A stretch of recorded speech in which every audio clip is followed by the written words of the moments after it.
Good morning प्यारे बच्चों। आज क्लास 7th की हिंदी की वर्कशीट दिनांक 17 अगस्त 2021 की।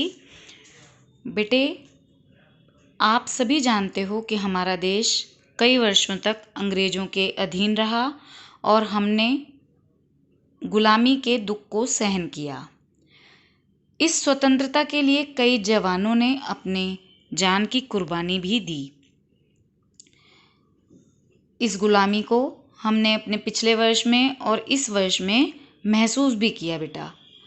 कोविड के रहते जो लॉकडाउन लगा उसमें सभी एक प्रकार से पिंजरों में कैद पक्षी की तरह थे और अब हम सभी पुनः वही आज़ादी दुनिया में, उसी आज़ाद दुनिया में आने के लिए फिर से आतुर हैं कि किसी तरह हमें हमारी आज़ादी लौटा दी जाए। तो यहाँ पर ये कविता शिवमंगल सिंह सुमन जी द्वारा रचित है और हमारी पाठ्य पुस्तक वसंत से ली गई है। कविता का नाम है हम पंछी उन्मुक्त गगन के। तो चलिए बेटा इसे पढ़ते हैं हम। प्यारे बच्चों, कोविड-19 के लॉकडाउन या तालाबंदी में घर के अंदर बंद होकर कैसा लगता है, यह तो आप जान ही गए होंगे। तो सोचिए पिंजरे में कैद पक्षी को कैसा लगता होगा। आइए इसी बारे में जानते हुए कविता हम पंछी उन्मुक्त गगन के का अंतिम भाग पढ़ते हैं। यह कविता शिवमंगल सिंह सुमन द्वारा रचित है।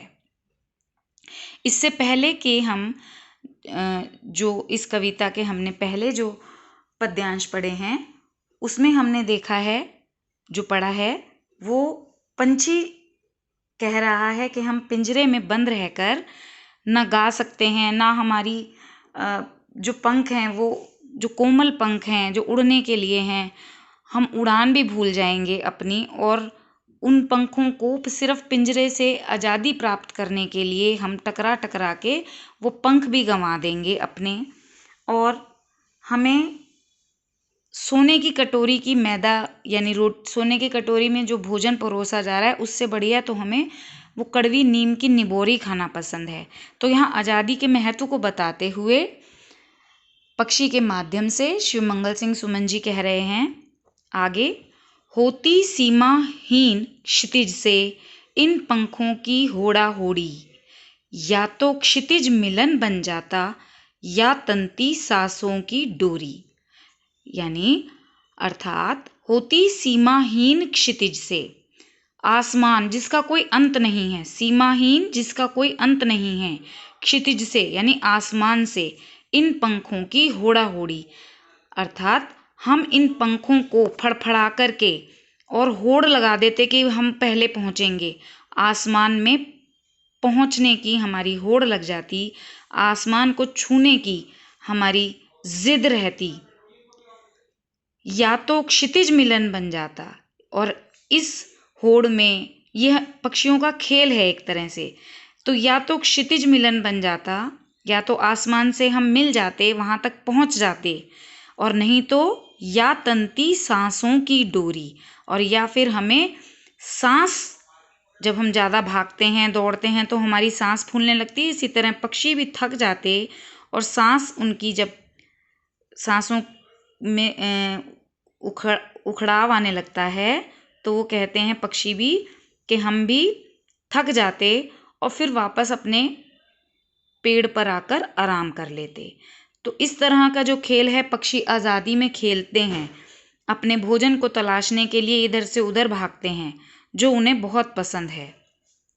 आगे वो कहते हैं, नीड़ न दो चाहे टहनी का, आश्रय छिन्न भिन्न कर डालो। नीड़ यानी घर, चाहे हमें किसी टहनी पर भी घर मत दो। नीड़ न दो चाहे टहनी का, हमें रहने के लिए चाहे टहनी का घर भी मत दो।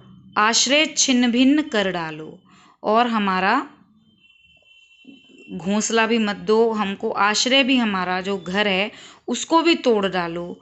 लेकिन पंख दिए हैं तो, लेकिन जब हमें उड़ने के लिए भगवान ने पंख दिए हैं तो आकुल उड़ान में विघ्न न डालो। तो हमारी जो उड़ान है, जो हम उड़ना चाहते हैं आसमान में, उसमें बाधा या रुकावट पैदा मत करो। विघ्न माने रुकावट, बाधा मत डालो। तो पक्षी कह रहा है कि मेरे पंखों को आज़ादी से उड़ने दिया जाए। अब इसके हम शब्द अर्थ कर लेते हैं। नीड़ यानी घोंसला, आश्रय घर, होड़ा होड़ी प्रतियोगिता, विघ्न बाधा। भावार्थ ये आपने पढ़ ही लिया बेटा, कि हमने आपको समझा दिया है, आपको अपने आप पढ़ना है। चलिए प्रश्न उत्तर कर लेते हैं। पक्षी उन्मुक्त रहकर अपनी कौन कौन सी इच्छाएं पूरी करना चाहते हैं? पक्षी उन्मुक्त रहकर पेड़ों पर स्वयं अपनी इच्छा से फल खाना चाहते हैं। वह बहता हुआ जल पीना चाहते हैं, नीले आसमान को छूना चाहते हैं। उन्हें घर या घोंसलों का नहीं मोह है, वो सिर्फ आज़ादी चाहते हैं। पक्षियों को पालना उचित है या नहीं? अपने विचार लिखने हैं। बेटा आपने देखा होगा कई पक्षियों को पिंजरे में बंद कर दिया जाता है। तो आप अब अपने ऊपर देखिए, जब आप 1 महीना घर में बंद रहे या 2 महीने जब लॉकडाउन के दौरान आप बंद रहे, तो आपको भी लगने लगा कि अब हम घर से बाहर निकलें। चाहे इन दिनों में आपने कितने ही पकवान बना के खाए हों, घर में कुछ भी किया हो, खेले हों, घर बैठ के मस्ती की हो, लेकिन एक सीमा के बाद आपको भी लगने लगा कि अब हमें बाहर निकलना है, आज़ादी चाहिए। तो पक्षियों को स्वतंत्रता की जंजीरों में कैद करके पालना हमारे लिए गलत है।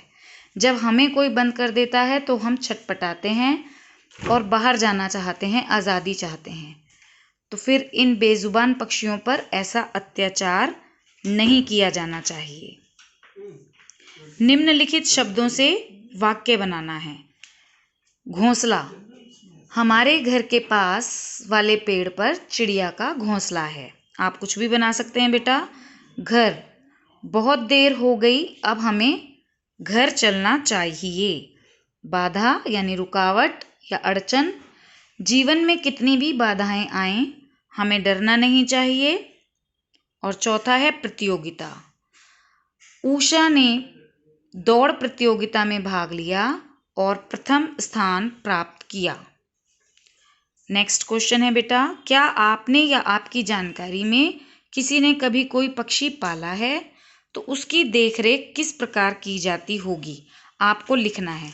बेटा हम किसी जानवर या पक्षी को पालते हैं तो उसके नहलाने धुलाने, उसका खान पान और हर चीज़ का उसको टीका लगवाना है। या जैसे डॉगी को पालते हो, आप पक्षियों को भी पालते हो, तो उनको भी बीमारी हारी में हमें डॉक्टर को भी दिखाना पड़ता है। सब चीज़ों का बहुत ध्यान रखना पड़ता है। उनको भी ज़ुकाम खांसी होता है बेटा, पक्षियों को भी, तो उनको हर बीमारी से बचाने के लिए डॉक्टर के पास भी ले जाया जाता है। तो आपको ये एक्टिविटी अपने आप करनी है। तो बेटा ये वर्कशीट आपकी पूरी हुई, इसको अब अपनी कॉपी पर करेंगे। थैंक यू बेटा।